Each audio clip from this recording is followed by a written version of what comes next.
In our world today, we have more than 6.9 million children dying before their 5th birthday from preventable diseases. Mothers and children are particularly vulnerable in the first 1,000 days.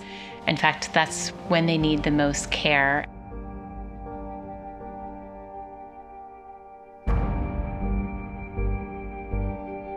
Mountainous regions, really poor regions, often these areas are very remote, and so it's difficult to get health professionals that will live and work in these areas, and also difficult for the health system to extend their services to these very poor areas. There are people suffering with a lack of access of health. They are suffering in poverty, suffering with the inequity of the distribution of resources in this country. We work in the world's vulnerable places where the needs are greatest.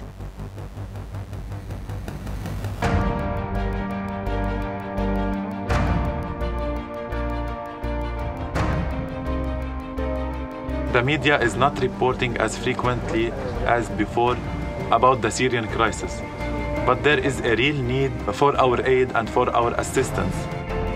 And they're vulnerable, they're needy, primarily women and children who don't have access to health care, to shelter, to food, water, medicine.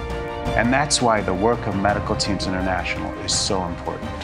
We're talking about real people with real names.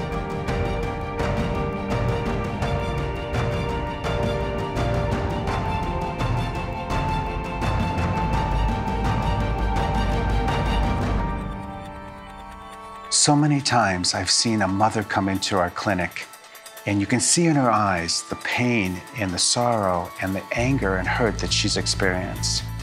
And then she's treated at our clinic, and I begin to see a transformation where the anger softens and the hope begins to build and a new life starts. Impact is something that is lifelong.